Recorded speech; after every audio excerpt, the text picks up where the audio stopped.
उससे तो सीखने के लिए भी है यंगस्टर्स के पास कि सबसे पहला तो मेहनत जो है वो ज़्यादा जरूरी है जिंदगी में। मुझे लगता है कि मैं 3 बजे सुबह भी आता हूँ तो कम से कम 400 डिप्स मार के सोता हूँ, क्योंकि मैं जानता हूँ कि ना मेरे पास बॉडी थी ना मेरे पास गायकी थी। आज भी गायकी नहीं है, आज भी बॉडी नहीं है, आज भी शक्ल से मैं बहुत सलमान खान नहीं लगता, बट कोशिश करने में क्या जाता है, हम अपने आप को बदल सकते हैं।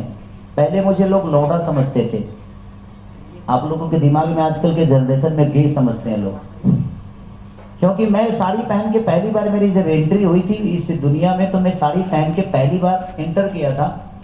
एक गाना था मेरा, चूसा था देवरा चूसा था, उस समय मेरी एज थी 16-17 साल की। तो लोगों के दिमाग में, इंडस्ट्री के दिमाग में यही था कि ये लड़का नॉर्मल नहीं है, ये मर्द है ही नहीं। तो अपनी परछाई को मैंने बदलने की कोशिश की, और आज मुझे लगता है कि भोजपुरी इंडस्ट्री में दुनिया ये भी कहती है कि इससे बड़ा मर्द कोई नहीं है, क्योंकि हमने अपने हर उस परछाई को बदला जहां लोग ये बोलते थे कि ये खेसारी लाल यादव मर्द नहीं है। क्योंकि मेरी पहचान हुई थी, साड़ी पहन के मैं एंटर किया था। तो कलाकार जो होता है ना, उसका कोई आकार नहीं होता है, जहां जिसन तहां तेसन ना करे तो मर्द कैसन। तो इंसान जब कला के क्षेत्र में होता है, तो आज पूरी दुनिया के नायक कहने, हिंदुस्तान के नायक कहने जाने वाले हमारे बच्चन साहब, उन्होंने भी साड़ी पहनी। तो कला क्षेत्र में ये मायने नहीं रखता कि किसने साड़ी पहनी और किसने घाघरा पहना, वो लोगों के मनोरंजन के लिए था, लेकिन लोगों ने उसको गलत साबित कर दिया कि आई एम रॉन्ग। बट कोई नहीं, आज भी मुझे साड़ी पहनना होता है तो मुझे डर थोड़ी लगता है। अब मुझे क्या बताना है लोगों को कि मैं क्या हूँ, सब तो जान ही चुके हैं क्या ये मर्द। तो इसलिए कभी भी अपने पहचान को बताने के लिए आपको आपका वर्क ही बता सकता है। आप दुनिया को क्लियर करने जाओगे ना तो फंसते चले जाओगे, क्योंकि ये दुनिया एक दलदल है और दुनिया ही आपको निकालती भी है। दुनिया एक रस्सी भी है और दुनिया एक दलदल भी है। तो आप फंसना चाहते हो कि निकालना चाहते हो? शांत रहोगे तो कोई ना कोई रस्सी फेंक ही देगा, और हिलो डोलोगे तो धंसते जाओगे। इसीलिए जिंदगी में कभी भी सलीमता के साथ काम करिए। आपदा आती है, मेरे जीवन में मुझे लगता है कि अगर मैं खुश 2 महीने होता हूँ ना, तो 6 महीने तो मैं कम से कम परेशान ही रहता हूँ। तो जो गाड़ी आगे चलती है ना, सबसे ज्यादा रिस्क उसी को होता है। जो सवारियों को लेकर चलता है उस ड्राइवर पे कितना रिस्क होता है, क्योंकि सारे सवारियों को मंजिल तक पहुंचाना है। और मैं एक कंपनी के लिए नहीं, करीब करीब मुझे लगता है कि 70 कंपनियों के लिए काम करता हूँ, और वो 70 कंपनी सारेगामा नहीं है। कुछ लोग ऐसे भी हैं कि अपना खेत बेच कर कंपनी खड़ा की, और मैं कोशिश यही करता हूं कि वो भी एक दिन सारेगामा के बगल में बैठेंगे। आप भी सारेगामा बन सकते हैं, सारेगामा आसमान से नहीं, लेकिन हाँ, आज सारेगामा अपने आप को सारेगामा समझता ही नहीं। आज भी जमीन पे रह के कलाकारों का सम्मान करके कलाकारों के लिए क्या कर दें। मुझे इतनी अच्छी व्यवस्था, भाई सच पूछिए तो मैं माइक पे बोल रहा हूँ, कितने लोगों को बुरा भी लगेगा, इतना अच्छा व्यवस्था हमको सिनेमा में भी नहीं मिलता है यार। जैसे इतना स्वीट रूम वगैरह, मैं तो स्वीट रूम में इनका ही मैं रहता हूँ, बाकी तो हमारे को चटाइयों पर छुटा दिल सब। एक सिनेमा था, मैं गया था यूपी में करने, सर बारात घर में सो के 15 दिन काम किया, क्योंकि मेरे नेचर में है कि मैं वहाँ काम करने गया हूँ, मैं रहा हूँ स्वीट रूम में, ये दुनिया देखने नहीं आएगी।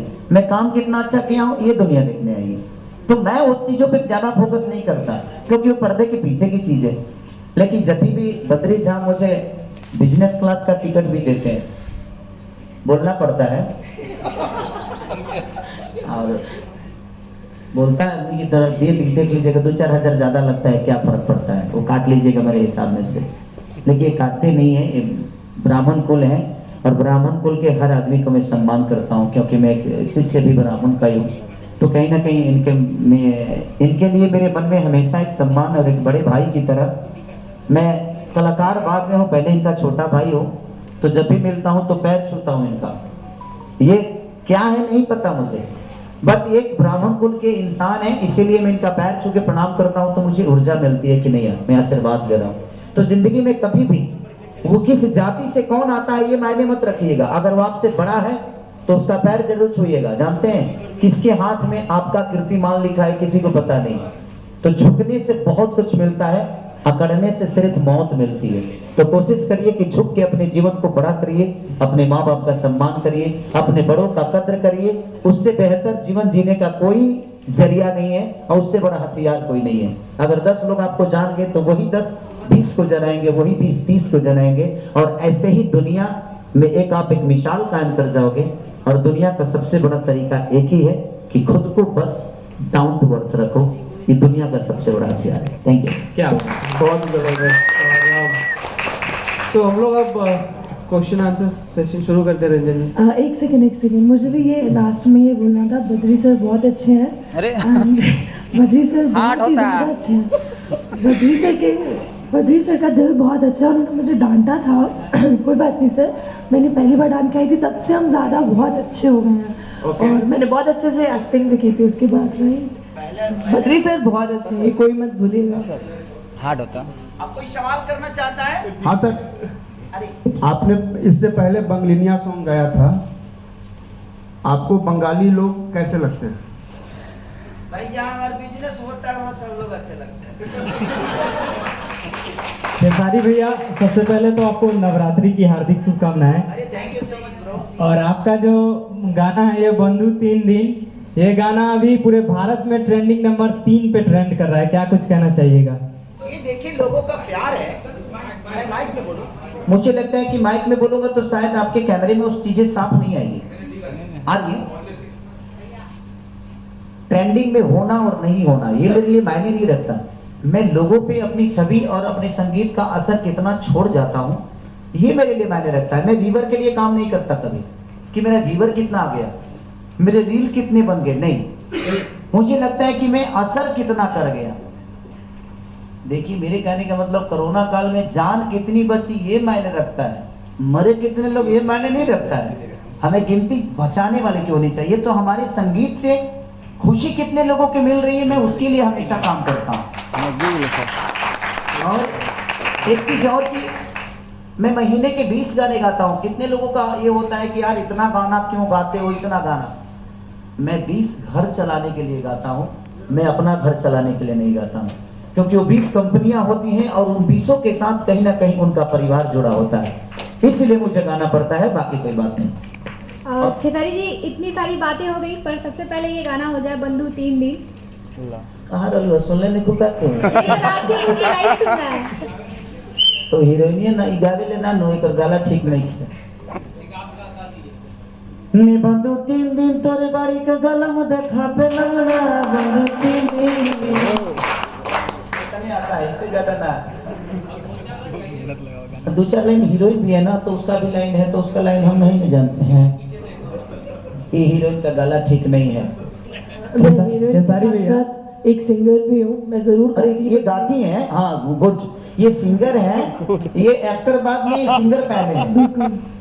बिल्कुल, बट थोड़ा सा मैं थोड़ा गला खराब है इसलिए। तो मैंने कहना जरूरी था, जब हम छाप दिए थे तो पेपर तक होंगे जरूरी था। मैंने कहा सबको पता होना चाहिए कि मैं सिंगर भी हूँ। अरे आपको क्या हो सकता है इन फ्यूचर कि बद्री जी मैं और मुझे और सर को एक गाना दे दें। एक उड़ीसा का कंपनी खोल रहे हैं, आपसे उड़िया गवाएंगे। मैं गा लूंगी, मैं सारी लैंग्वेजेस में काम करती हूँ। अरे बिल्कुल बिल्कुल, आप टैलेंटेड हैं, कूट कूट भरा है आपके अंदर। भैया प्रणाम। हाँ प्रणाम भैया। हेने बनिए। अरे जे तरीके से गाना और बंद कइल जाता, स्ट्राइक मारल जाता, ओकरा बाद हर बार कंट्रोवर्सी में आप ही के लावल जाला, हर बार आप ही के द्वारा आप ही के पास लोग आकर के थम जाते हैं, तो इसे उभरने के लिए आप क्या करते हैं? लोकल ट्रेन ना जरावल जाला, राजधानी जरावल जाला। जिंदगी में एक चीज हमेशा जान लीजिए, मुझे करना आता है। कौन मेरे गाने को ब्लॉक कर रहा है, कौन मुझे डैमेज करना चाहता है। मैं लिट्टी चोखा बेचकर लोगों के घर पे नौकर झूठा धोके मैं यहाँ तक आया हूँ। तो जब मेरे पास कुछ औकात मेरी नहीं थी, मुझे 2 रुपये की औकात नहीं थी, तो मैं आज आपके सामने, आप जैसे बड़े भाइयों के सामने, इतने सारे हमारे गार्जियन स्वरूप लोग बैठे हैं, इतने सारे टैलेंटों के सामने मैं कुछ कह रहा हूँ। जब मेरी कोई औकात नहीं थी तो मैं आज यहाँ तक पहुँचा हूँ। आज तो मेरी बहुत बड़ी औकात है, क्योंकि एक बहुत बड़ा साम्राज्य का मालिक हूँ मैं। और वो साम्राज्य क्या है? लोगों का प्यार, लोगों का आशीर्वाद। उस समय सिर्फ मेरे माँ बाप के आशीर्वाद हुआ करते थे, और मैं आज तो मुझे लगता है जो अरबों में मेरे माँ बाप हैं, अरबों में मेरे भाई हैं, अरबों में मेरी माँ है, अरबों में मेरी बहन है। तो इतने सारे परिवार के एक बेटे को इतना तकलीफ कोई कितना भी चाहे तो नहीं दे पाएगा, क्योंकि लोगों का प्यार है मेरे साथ। खेसारी भैया